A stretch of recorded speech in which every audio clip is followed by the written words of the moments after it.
Une variable aussi qui est importante à comprendre dans l'évolution du dollar, c'est la variable emploi, comme vous l'avez dit. L'emploi qui commençait à montrer des signes de faiblesse, mais qui, selon les dernières données, eh bien, finalement, c'est pas pire, c'est pas si pire que ce qu'on en attendait, c'est pas si délicat que ce que l'on attendait. Mais bon, d'une autre façon, sur ces données qui sont, je le rappelle, les données les plus en retard sur l'économie réelle à un instant T, ceci étant pareil, on est quand même dans une dynamique qui laisse un peu interrogative. Effectivement, l'emploi qui est une statistique, qui est publiée mensuellement, nous en dit un petit peu, plus, non, nous en dit davantage. Je rappelle que la croissance est une, statistique trimestrielle et effectivement, l'emploi est un peu plus précis avec un niveau de granularité qui est plus fin et ce que l'on peut observer, c'est que depuis mai-juin, eh bien, l'emploi est en berne aux États-Unis avec, très peu de création nette d'emplois. Je rappelle que le dernière statistique d'emploi américaine, les non-farm payrolls, sont sortis à plus 22 000, donc c'est un chiffre assez atone par rapport à d'autres périodes. Je rappelle que fin 2024, l'économie créait encore, si vous, le graphique que vous avez sous les yeux, hein, plus de 250 000 emplois, hein, nets au cours du mois. Et qu'en moyenne, en 2024, ben, il y avait un chiffre à peu près stationnaire autour de 100 000, entre 80 et 100 000 créations nettes d'emplois chaque mois. On n'est pas du tout sur ce train et donc l'emploi est en train de pâtir à plus court terme, en tout cas depuis le mois de mai-juin, très, très nettement. Et ceci pourrait avoir un effet également sur la croissance, qui, je le rappelle, est une donnée trimestrielle. Donc là, on redescend sur un niveau de fréquence un peu plus faible. Et effectivement, l'emploi est très important aux États-Unis. Je rappelle qu'effectivement, pour tout un chacun, hein, s'il y a moins de création d'emplois, eh bien, on a moins envie de consommer et d'investir. Et la composante de la consommation aux États-Unis est extrêmement importante pour expliquer la croissance. Évidemment, 70% du PIB américain est composé de la demande est composé de demande intérieure. 70% de la consommation des ménages constitue 70% du PIB. Une petite nuance quand même sur cette donnée sur l'emploi. Faut pas oublier la politique immigratoire de Donald Trump, hein. Il y a beaucoup d'immigrés qui faisaient tourner l'économie, qui étaient donc finalement, donc on retrouvait dans ces données sur l'emploi qui ont été mis dehors, donc par la force des choses, ou qui s'en vont. Donc par la force des choses, il y a aussi cet effet-là qui pourrait être temporisé, pondéré à la limite, mais en tout cas, ce que vous nous avez montré est très clair, c'est la tendance sur le marché de l'emploi américain est baissière. On poursuit avec l'inflation qui ne baisse pas, la core inflation qui ne baisse pas. On est toujours au-delà de l'objectif de 2%. Bah, écoutez, en plus, avec cette nouvelle politique commerciale, ce nouveau paradigme commercial, dont un nouvel épisode a été signé hier soir, hein, puisque Donald Trump a annoncé imposer 100% de droits de douane, notamment sur les produits pharmaceutiques. Voilà, on reste dans un environnement très clairement inflationniste.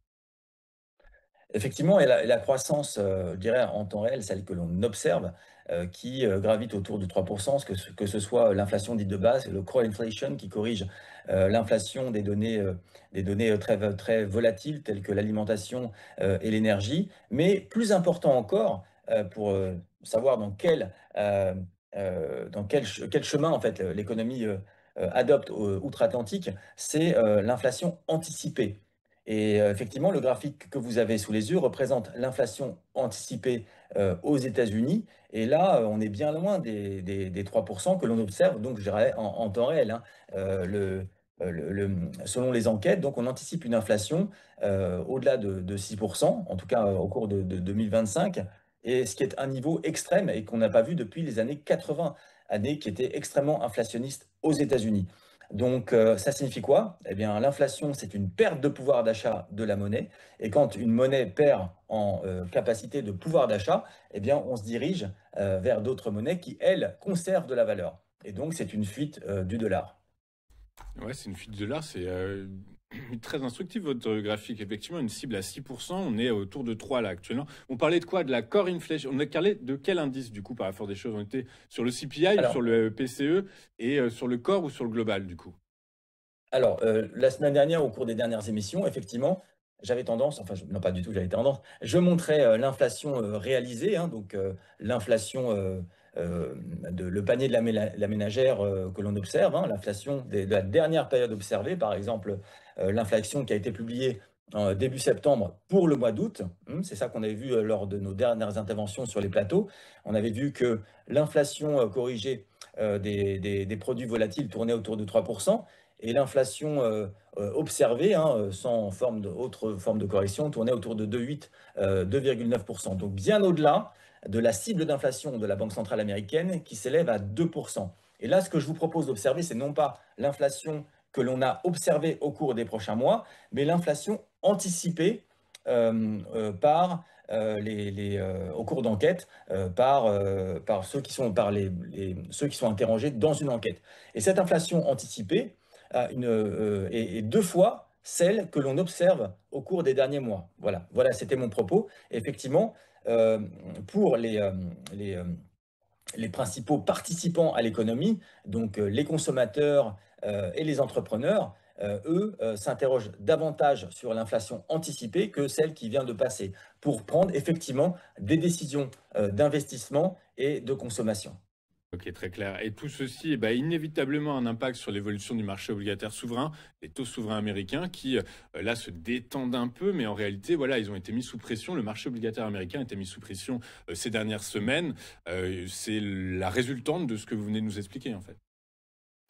Alors là, juste, le graphique qu'on a sous les yeux, c'est l'évolution des taux d'intérêt outre-Atlantique et de la politique monétaire de la Fed. On avait vu au cours des derniers plateaux, je crois que c'était il y a une ou deux semaines, que la Fed a préféré pour le moment choisir de soutenir l'économie, donc l'emploi et la croissance.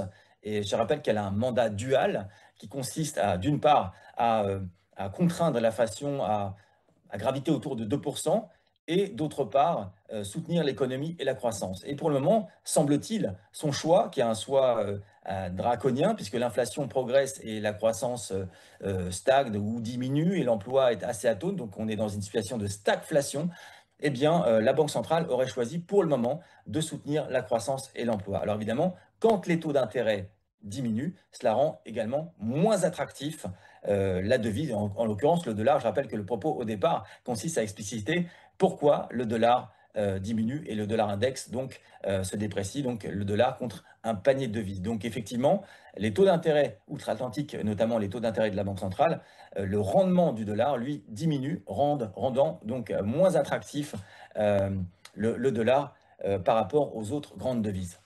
C'est ça, hein, mathématiquement, très schématiquement. En gros, ce que fait la Réserve fédérale américaine quand elle baisse ses taux, c'est qu'elle met de l'argent, un peu plus d'argent en circulation. Et donc, mathématiquement, quand il y a plus d'argent en circulation, le prix de la monnaie diminue. C'est une des règles de base en économie. Merci beaucoup, David, d'avoir été avec nous ce matin.